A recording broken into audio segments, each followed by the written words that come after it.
Also, hello to everyone on the recording. I see that we just started the recording, so this might be where it starts.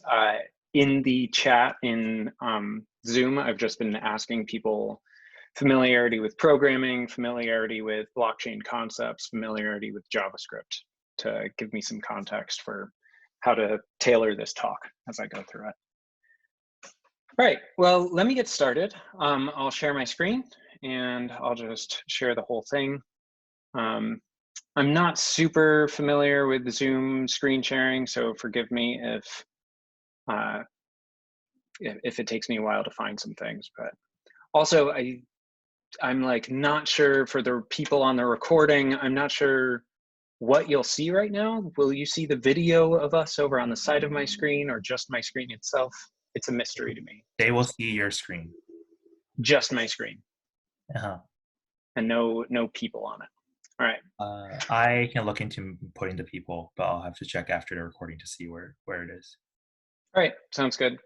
So if you want to follow along, you can go to bit.ly/near-apis.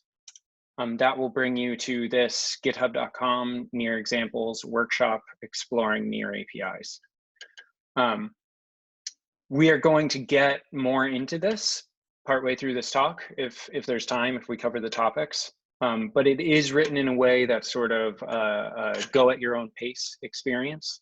So if we don't quite get to this during the talk today, you are definitely able to go work through it at your own pace later. It was written in a great way by one of our colleagues at NEAR to be kind of self-guided. So that's again bit.ly/near-apis if you don't have this long URL memorized. And then down here, if you scroll down a little bit, there's a companion presentation, Hello Near APIs. So that's what I'm going to be presenting from. Yeah, let me, I'm moving the Zoom stuff around. So let me just start presenting there. Cool. So when you're building, so I'm going to approach blockchain, and this is my kind of approach to the world in general. When I'm thinking about, when I learn about something like blockchain or distributed file storage or whatever, all these kinds of concepts, for me, as someone who loves building apps and has a lot of app ideas, I want to know what can that do for the apps that I build. So that's kind of my way that I think about this stuff, like the technical details of how a blockchain actually works. That's interesting. It's kind of like fun to learn about, you know, watching kind of high level videos on YouTube or whatever, but I don't kind of like get super deep into the nitty gritty. So that's how this talk is going to be oriented. So hopefully that's where you're at also. So this concept of a DApp, a decentralized app, if you haven't hung out in blockchain circles, this might be unfamiliar to you, but it's basically an app that is built on top of blockchain. So what does that mean? Let's get into an overview here. So Bitcoin was launched like 11 years ago now. It was an amazing innovation. It uses this proof of work algorithm. It can run about 5 transactions per second. And so people in the early days said like, this is a new medium of exchange. And now it's like, maybe not so much a medium of exchange. Maybe people won't replace their credit cards with Bitcoin, specifically because of this very slow transactions per second, right? 5 transactions per second globally. Visa is doing something like 17,000. I forget the actual number. Don't quote me on 17,000, but it's thousands of transactions per second on the Visa network. Ethereum was sometime around 2013, 2014, maybe it really started to come into its own. Again, someone in the chat, please correct me if you have a more specific date on that. But Ethereum, it allows programmability. So instead of just being a transaction of exchange, you know, instead of the blockchain just recording who sent money to who, you can now deploy these smart contracts onto the system. So this allows almost like replacing the back end of some of what you might do on a server in a normal like web app where some stuff happens in the browser, some stuff happens over here on the server. Now you can start moving stuff off of that server onto a blockchain, and it allows for very different kinds of apps because of the properties of blockchain, the fact that it's so trustworthy. Near is currently in, we just launched our mainnet. It's sort of in a very early stage of the mainnet. We're doing a progressive decentralization with that mainnet. You can learn a lot more about that on our blog if you're interested. But it is much more like Ethereum, where you can, it is Turing complete. You can deploy programs to it. You can deploy smart contracts to it that run on the blockchain. I see there are some comments in the chat, so I'm going to check those real quick. More chat. Put the link in the chat. Thank you, John. Great. All right. So, all right. So life cycle of a transaction. This is a bit of a busy diagram. We're not going to, I'm going to kind of quickly breeze through it. You don't have to worry too much about this stuff. But we're mostly going to be focusing on your DApp and kind of this RPC interface and near API JS today. By the way, can you all see my mouse cursor as I'm mousing around over things? Yes, I can see it. Great. Okay. Hopefully the people in the recording can as well. So this is mostly where we will be focused. And you can almost think of this entire piece as like your server, where your code lives. So in the next workshop, in the next hour, my coworker Mike is going to be giving a presentation about how to build smart contracts.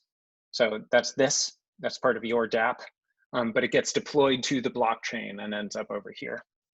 So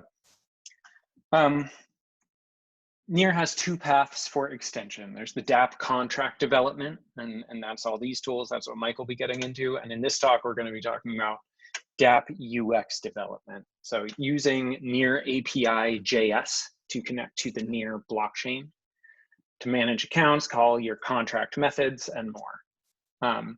Near API JS is sort of a wrapper around our JSON RPC API. This JSON RPC API is a generic way to talk to our application. It's not JavaScript specific. The Near API JS part is like some handy tools in JavaScript that wrap that JSON RPC API. And then I can't actually see all of my own slides. Managing DevOps with Near Shell. Yes. All right. So Near API JS. Things that it lets you do: generate key pairs locally, create transactions locally, signing transactions locally. If this is all like foreign language to you, you're like, what are key pairs? What are transactions? We will get to all of that. Again, it gets into this like if you're used to developing in a normal like browser server kind of paradigm, you have to do some kind of authentication in order to like let the server know that it's you. And maybe you use a JSON Web Token, JWT. The blockchain, you have key pairs instead, which actually have much better security properties. And then every interaction with the blockchain is done via a transaction. So that's the high level. But yeah, we will get deeper into all of this. So that's kind of the fundamentals of what it does. And then it also has some developer convenience stuff, managing Near primitives. So key stores, accounts, contracts, wallets. All right, so connecting to Near protocol, you write your contracts, you deploy them, they get deployed to the blockchain. So that means that any servers out there, any computers, you could run a Near node in your house or in Amazon EC2, something like that. And you could actually run this code and it would get deployed to the Near blockchain. So this is the part that will be, this is your DApp, and this is what we'll be digging into in this workshop. Great. So connecting to Near protocol. Yes, on the client side, you can just use this script tag to grab near API.js.min. It could be that simple. If you want to use, if you're familiar with some more like more robust programming in JavaScript, then you could use something like Yarn or NPM to manage this package. Both are fine, but this is like a great spot to start. And you'll see in the first challenge in this workshop, this is exactly what we're going to do. And then you can do a little bit of configuration, and you are connected to the blockchain. You can start doing things. Server side, so this near API.js library is built to work both in the browser. So if you're building a web app, it works there, but it also works on the server. So if you have a Node app deployed on a server, and you're doing other things in the server, maybe you do have a more traditional database in MySQL or Postgres or whatever, you can do that stuff. And then you can also make calls to the blockchain and kind of like store information about what's on the blockchain in your database, and then like send responses back to the front end. We actually have apps that do this. So if you're curious about what that looks like, I can send you links to our open source code, and you can see how a Node app works. You can see this key store. This is the only change between these two sides. The rest of the configuration is the same. So client side, server side. The key store is, we just store it in browser local storage on the client. And on the server, we're storing it in unencrypted file system key store. So authentication using Near Wallet. When your users log in, they'll be presented with this screen. They'll be forwarded to wallet.nearprotocol.com/create. We are actively in talks about Near Wallet, and if you have ideas for how you think it could be improved, like, we would love to hear them, so get in touch with us. Right, but when your users log in, they'll see the screen, they can create a new account. It'll be automatically funded with, I'm not sure if we changed this, it used to be 500 Near tokens, and they can set up a preferred recovery method, so they can recover their account with email or with a text message, or if they're someone who's more familiar with blockchain already, a recovery phrase. And then when they're redirected back to your app, if you're familiar with the web inspector in Chrome or the Brave browser, you can go to the application tab in your inspector, and you can go to the storage down here, and you'll see in local storage that their key is stored here. So this is kind of where you would click. Click there, click down here, expand that, and click there. Then you'll see this, and you'll be able to click there. So again, we will walk through all of this. So exploring an example application. If you go to near.dev in your browser, I could open that up. Near.dev. That will forward you to examples.near.org. And we are going to look at counter example in assembly script. Boom. You can browse the code on GitHub, or you can open it in Git pod. We will get back to this in a little bit, but if you're eager to dig in and you just want to click that now, it'll actually open up a fully configured environment where you can just start playing with the code and playing with the app.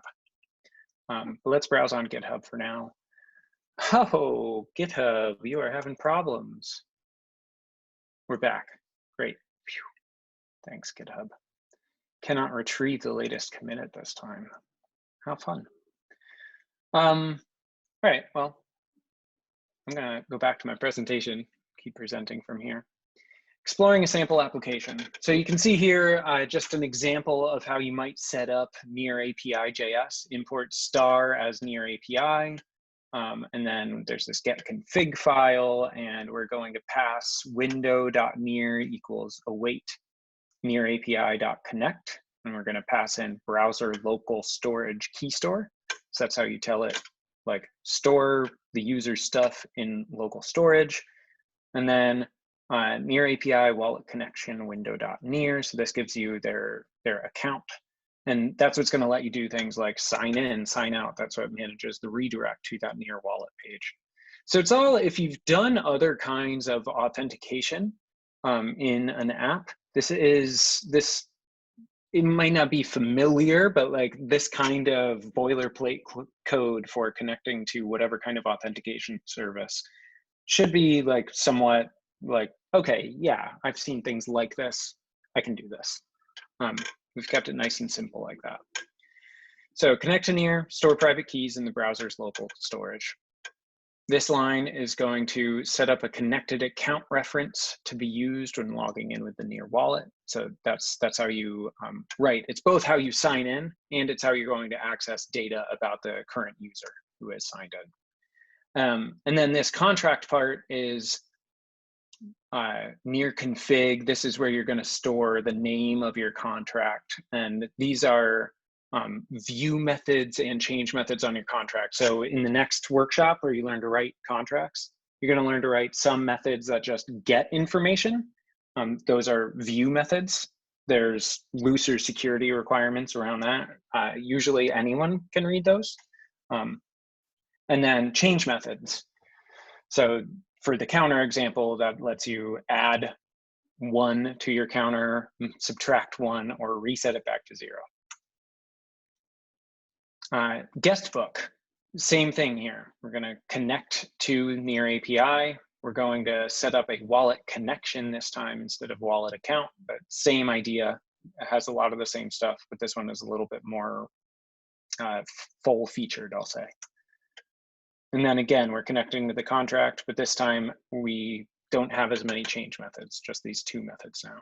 Oh, I see some questions rolling in. Let me address those.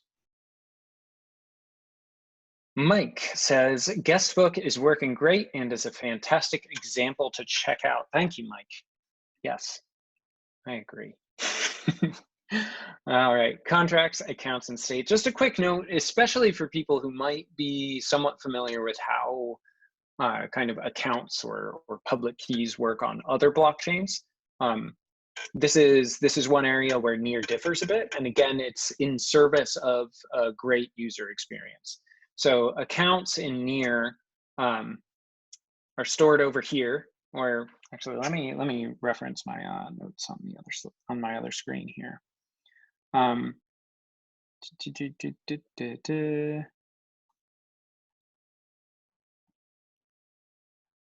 Yeah, actually, I'll just go with this. So an account, I really do want my notes. What's going on? Great, I see what's going on. Perfect. 1 second. Okay, so first let's talk about contracts. So these are your contracts. Each account deployed to near can hold a contract. So when you deploy these contracts, you're actually deploying it to an account. When you sign up on our wallet, you're creating a new account. That account has a friendly, like human readable name attached to it rather than just being a public key. And then if you are an application developer, you also deploy your smart contracts to one of those accounts. So then each contract also, or each account also has this state storage. So a contract is both that account plus that state storage. If you inspect we're gonna, using some like near API.js and something called near shell in a little bit, we'll be able to pull back this sort of information. And you'll see this code hash variable. You can see here that it's GE49 blah blah blah. So that's the like hashed version of the contract that's deployed to this account. If you haven't deployed a contract to your account yet, then you'll see that this code hash is all ones. So yeah, we can maybe move on from that, but we'll get to dig into all of this more later.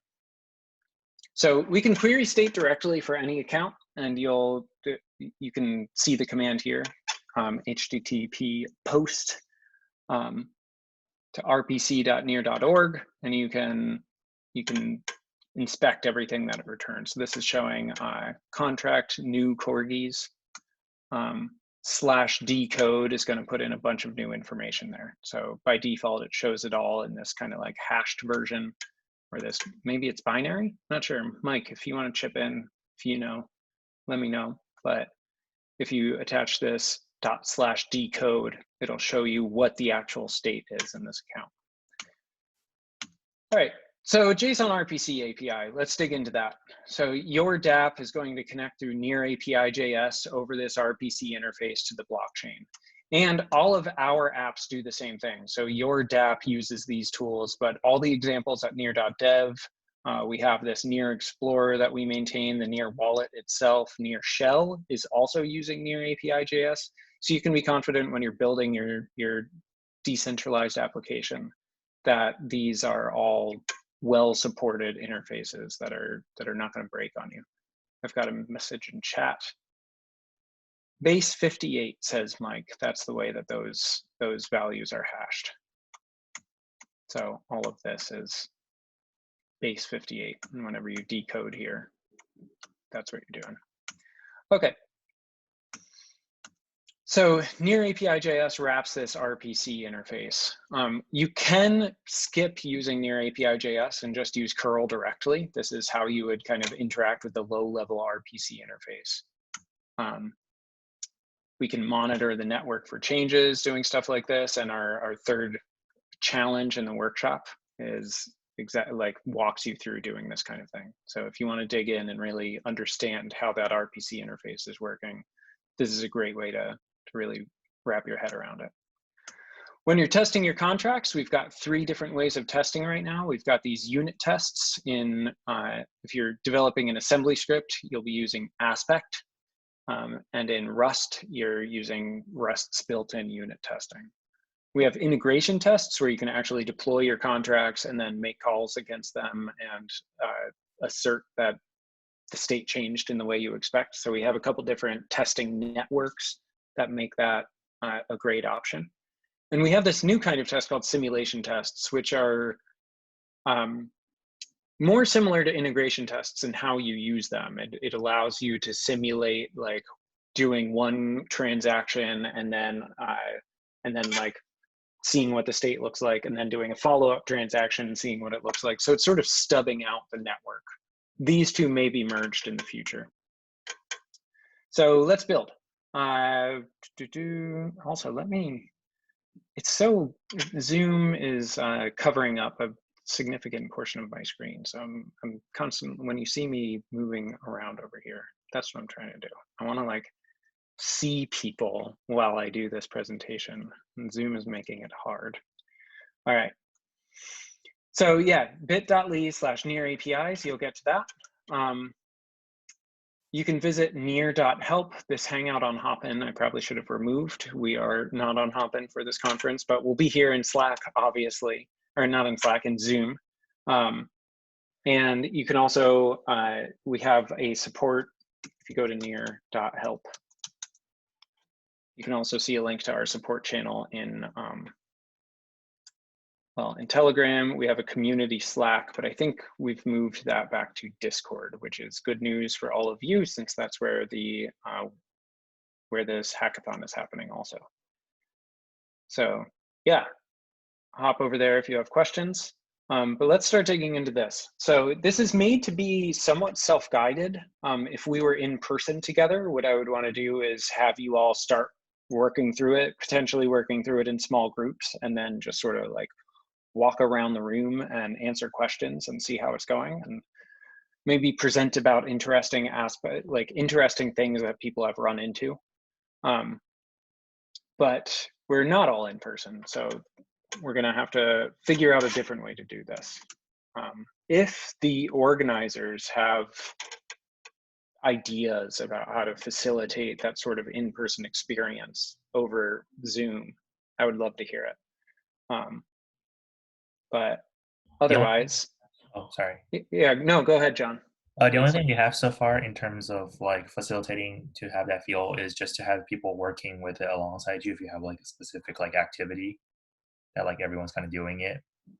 Another way would be like breakout rooms is also one way where we put people into like separate rooms to like work like in peer-to-peer or like, you know, as a group to do a certain activity. for stuff like that. And breakout rooms, you mean like where they'd be on a separate video chat with each other It while will they be also kind of hang out in this one? it'll be like our parent chat, and then like they'll be like in the child chat rooms where they're able to do stuff, and then we can pull them back into the main room again. In Discord or in here? No, in a Zoom right now. Yeah, let's try that. That sounds great. Like I would love to do like 2 or 3 people per group and then just start digging through this. That would be the best way to learn it, I think. Mm-hmm. Yeah. So yeah, I'm up for experimenting with that. Okay. How many people are here now, by the way? We have 25, including us 3. Cool. Okay. All right. Sure. Let's go ahead and make breakout rooms. Also, if people have like specific questions they want to ask at this point, this would be a great time. If you're totally lost, that's fine too. Say like, I still have like, I wish you would have covered X. I'm still confused about that, right? Like that's also something worth sharing. So please speak up. Do you want to do 3 people per room, or do you want to do 2 people per room? Let's do 3. Okay. All right. Up, and then like if people only want to, you know, if someone wants to work alone and you're feeling like I just want to dig in and really do this on my own, like that's fine too. No requirement to do 3, but yeah, I think a max size of 3 sounds reasonable. All right. I will randomly assign, and let's see. All right.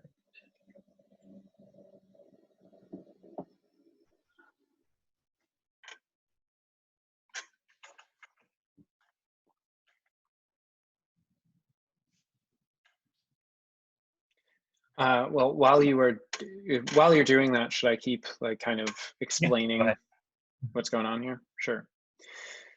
All right. So if you're already familiar with JavaScript, the command line, and JSON RPC APIs, this should be a breeze. If you're unfamiliar with Near API and have limited or no experience with our network, this should be super helpful. And if you have no programming experience, please, in your little groups, pair with someone who is. That'll help you keep your motivation up and get a lot more out of this. So yeah, it kind of links you to some other things in this orientation section if you are feeling totally disoriented.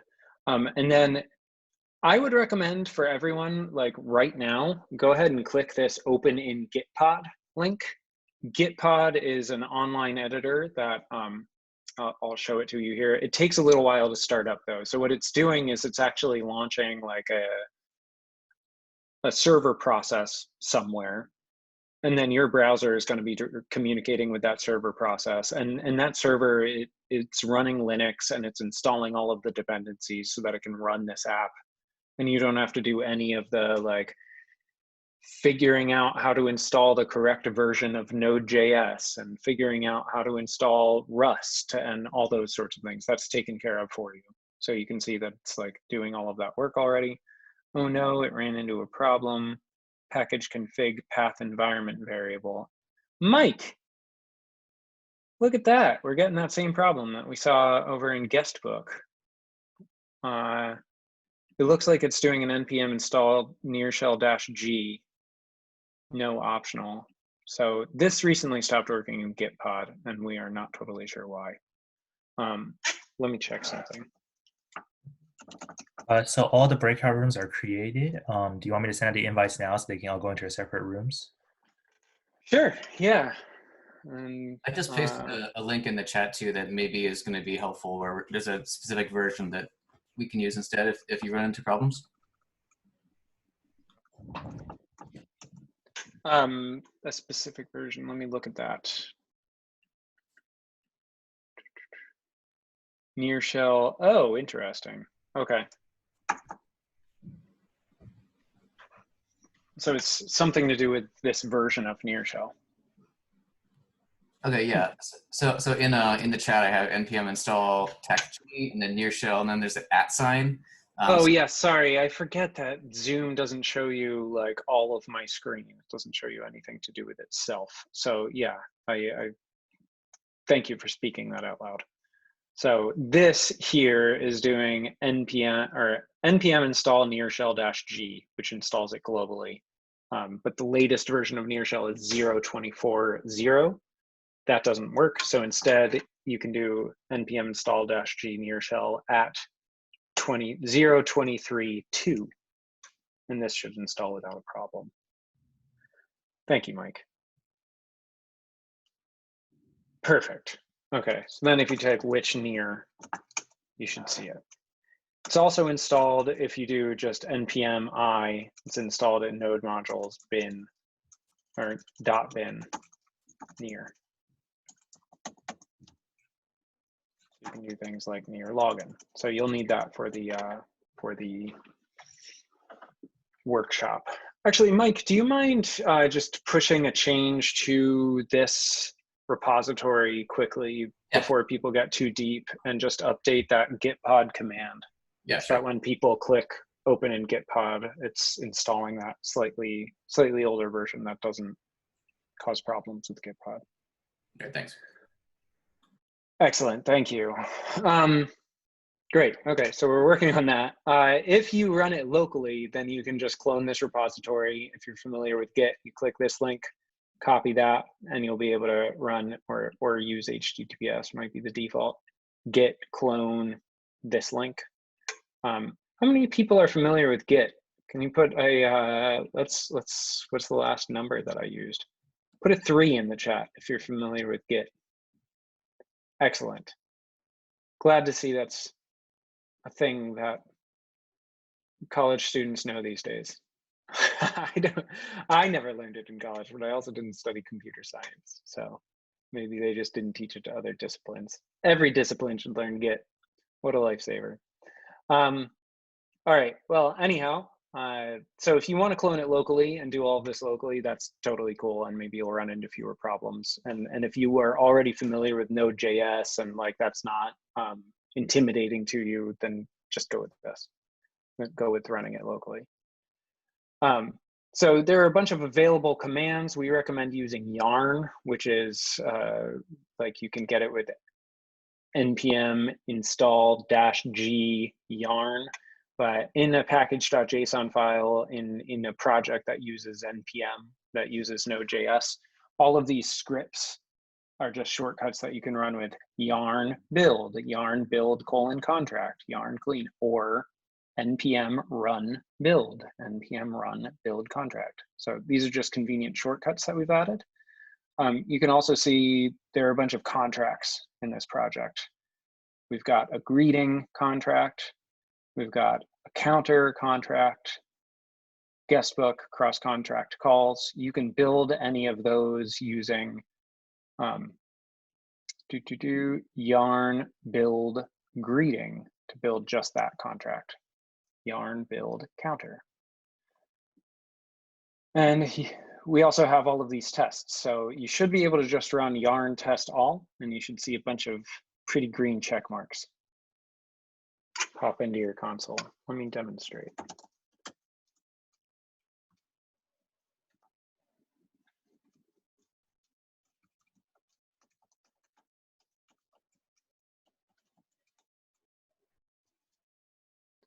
Yarn test all. It'll build all of the, it'll compile all of the contracts at some point. Okay, so it runs some other tests, runs the unit tests, and then builds all of the contracts and runs some simulation tests. So that should be working for you. Yeah, this is the, oh, my tests are still running. Excellent. So in here, you'll see some challenges, and the order that they're in is a great order, like the alphabetical order is a great order to work them in. Managing keys with nearshell, again, if you want to look at those in GitHub, you can totally do that. Client-side authentication. Yeah, this is the one where you're going to see all of the setup in a front-end application over here, apps, playground, index. You can see including near API.js.min.js from jsdeliver.net. And boom, it works.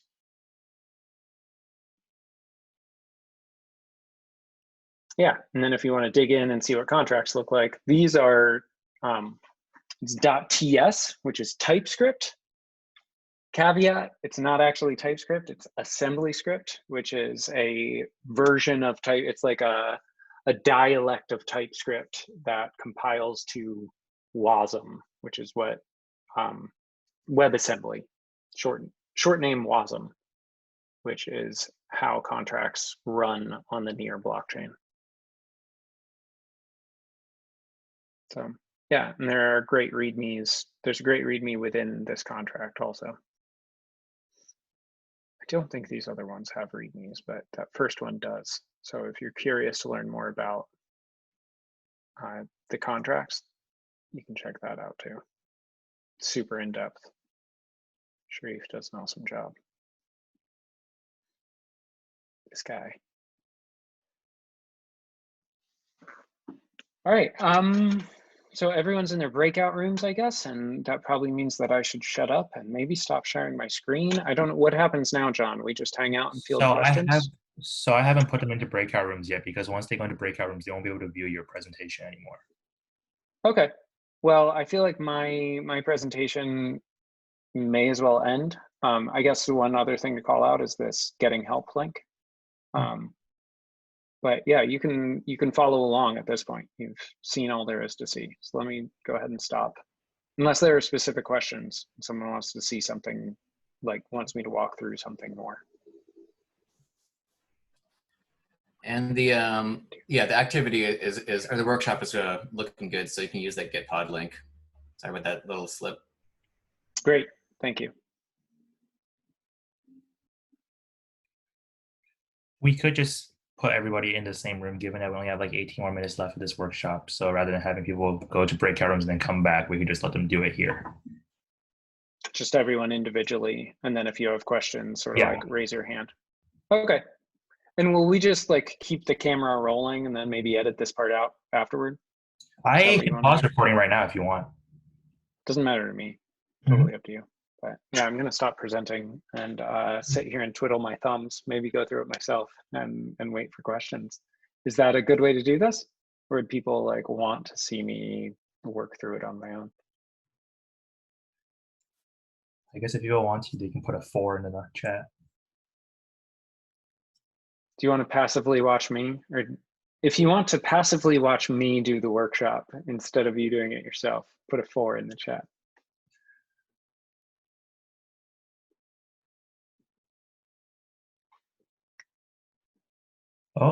We got some. All right, we got some 4s.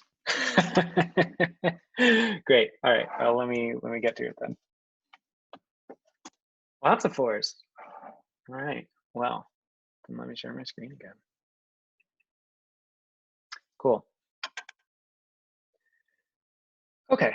Yeah, this has some more info about account. I'll talk a little bit quieter, or if you're, for the people who are working through it on their own, like go ahead and turn me down. And if you get stuck, like please pop back into the chat and ask questions. Mike is here, he'll see it right away. If it's something that you want to surface to everyone, like feel free to just speak up. But yeah, otherwise I'll be going through this for the rest of y'all. Okay, let's go ahead and do the activity client-side playground. So this has you open up the challenge page. This link is going to bring you to this subdirectory here. So that's just the same as clicking through challenges, client-side authentication. I am going to go ahead and open this up in my local editor. This is Vim, for those of you who are not familiar. So I am not using Gitpod. I am using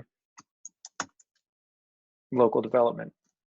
So down here, I can say which near, I already have it installed, so I don't need to do this line.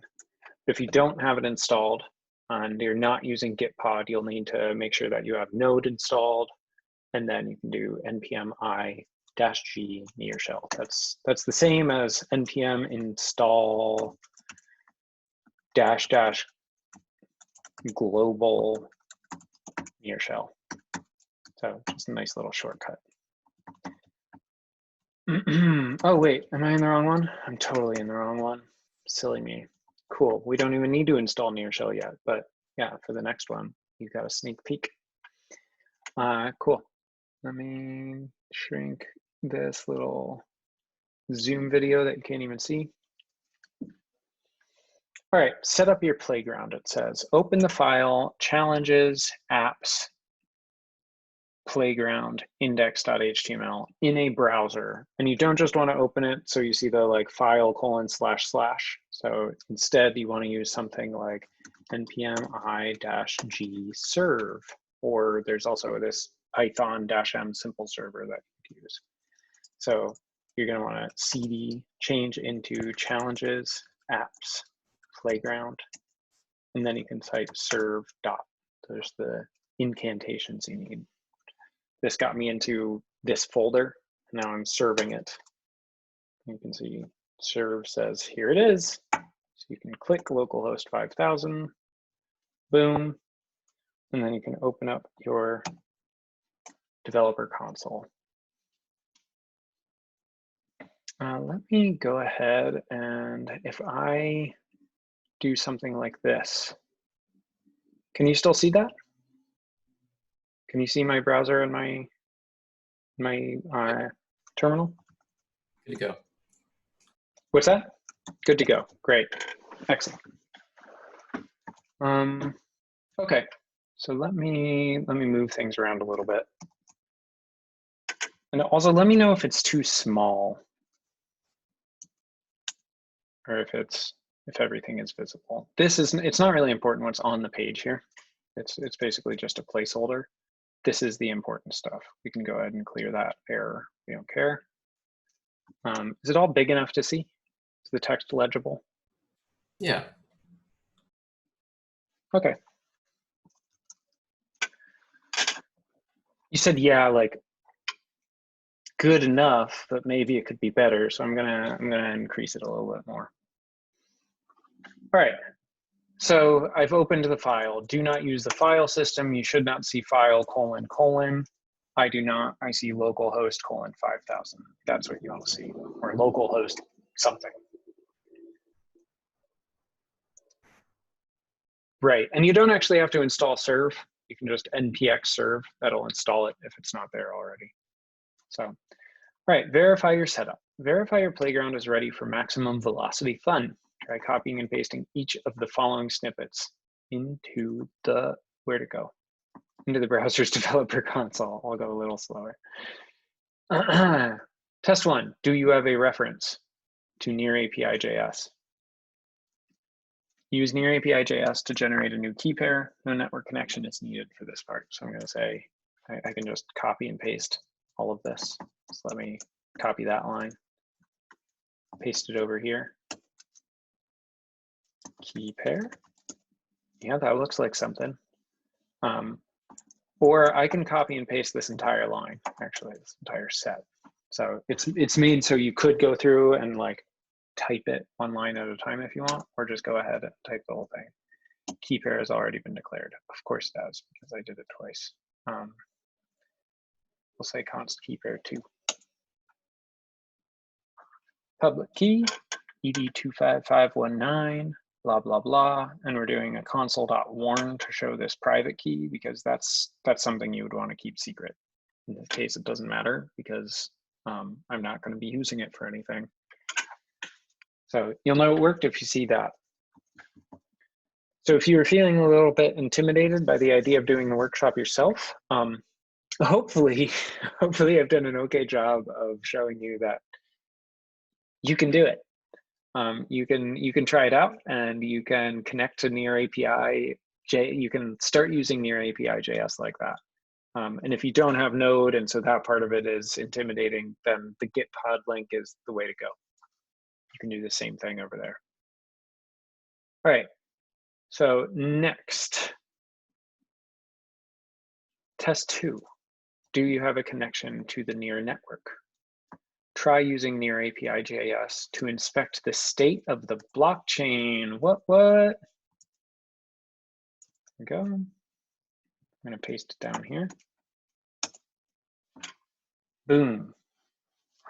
So here we've made an API call. Basically, this await is it's a JavaScript. Like this is actually doing a JSON RPC call. So it's going out to the network and getting that info from a node in the near network. So this whole decentralized network of nodes that run the near blockchain.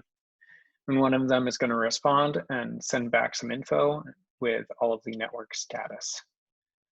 We're just interested in the blockchain progress for the purposes of this demo. So that's network status.sync info, and we're printing it out with console.table, which if you didn't know that was a thing, that's a thing. It's awesome. Console.table, to demystify it a bit, we could console.log blockchain progress, and it would look like this. And if you say console.table, that just prints it in this pretty table form, and even lets you resize it, stuff like that. So thank you, Google, for Chrome that lets us do these things. Yeah. Test 3, do you have a reference to a wallet object? Try using it to confirm whether or not you are signed in. Let's try that. Wallet dot is signed in. Oh, true, I already signed in here. Yes, by default, you will not be signed in. If I go over to application and hit clear storage, and then go back to the console, and I try that again, it might still say true because I didn't refresh the page. If I refresh the page, press up here, I'm not signed in anymore. Wallet get account ID is an empty string. But then if I say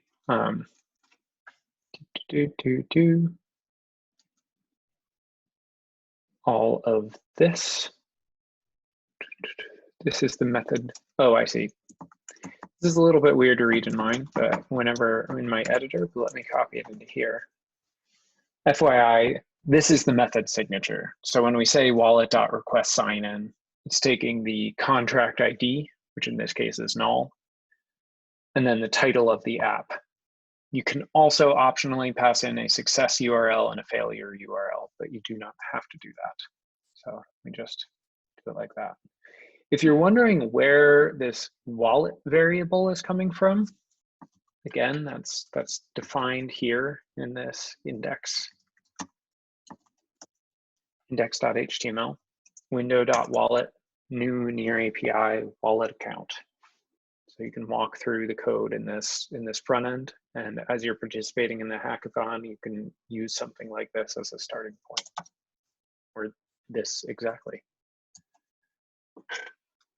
Wallet request sign in. So whenever we do this, you'll see that I get redirected to near wallet, which looks a little bit goofy because I am on a super tiny screen. But near API JS client side challenge is requesting access to your account. So I have a couple different accounts I could use. Let's use amaze.testnet. And we're back. I'll go ahead and clear that error.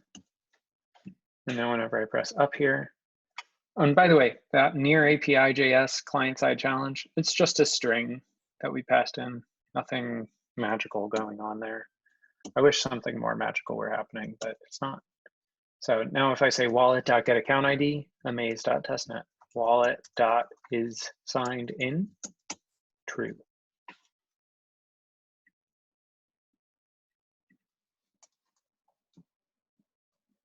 Use the account. So now we can just copy and paste these chunks. Now that we're logged in, we'll be able to say await near.account wallet.getAccountID. So it's going to pass in this amaze.testnet. And then we're also going to await account.state. And we're going to log it as a table again, console.table, all of that. There we go.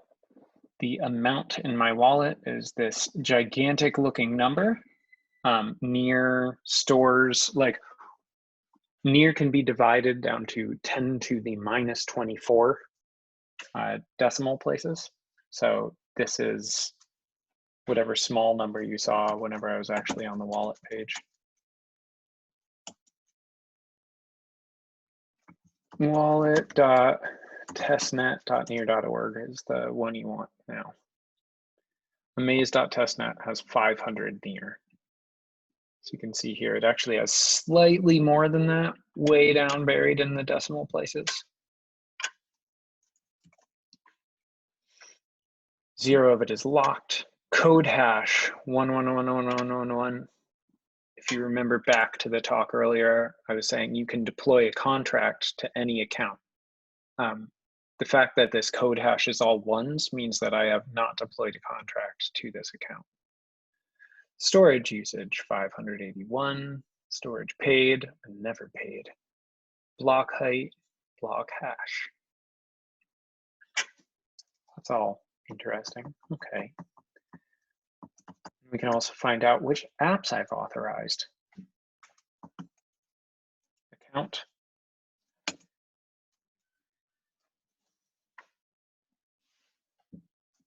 Cool. So I've only authorized 2 accounts here. And the second one, null, is this app because we didn't give it a contract ID whenever we signed in earlier. If you remember back to that sign in request sign in, we passed null. So that's what this is here. And that's it. That's the end of this little challenge. I think we're down to 3 minutes left. So I don't think it makes sense to really start the next one. But this next one is basically going to do the same things, but instead of being in your browser, it's going to have you walk through a similar challenge using near shell. So that's what I started to do there with npm i-g near shell. So you're going to do things like near login. And it's going to open up near shell, or it's going to open up wallet.testnet.near.org again. You can click allow. This is a bigger deal. That's why it has you retype it, because you're granting full access to near shell. So I can say, yes, I'm sure. You have to type it with the full name. And you are logged in. Please close this window. And now here, I can start walking through the rest of this. So you can see logged in as amaze.testnet with public key, blah, blah, blah. Yeah, and then you'll do similar things, inspecting the state of your account and making some other changes from near shell. So you'll need both of these if you are building, as you're building an app during this hackathon. And this little workshop is a great way to just sort of get oriented with the sorts of things that are possible. All right, that is my presentation. There's some messages in the chat. John and I don't know how to say your name, are both saying yes, they would like to watch me do it. So that's all. Cool. All right. Well, John, I don't know if you want to take back over. I know there's an intro to Rust in 2 minutes, which is that at the same link or is that a different link? We actually made a different link for that one because we don't know if you were doing the same presentation. Okay. Or not the same presentation, but the if you're also presenting that one as well. So we kind of made it 2 different ones just in case. Gotcha. Cool. Well, yeah, then should we just jump over to that one? I'll hang out here for a couple minutes, and if there are any questions, I'll answer them, but then I'll see you over there. Great. Hey, John, do you think we want to take a 5-minute break just so folks can kind of like stretch and stuff for a second? Yeah, totally. Awesome. And then I will be in the other room just make sure everyone's on the same page, and then we'll probably start around like 2:05. Sounds great. Okay. All right. Thanks, Chad. Yeah.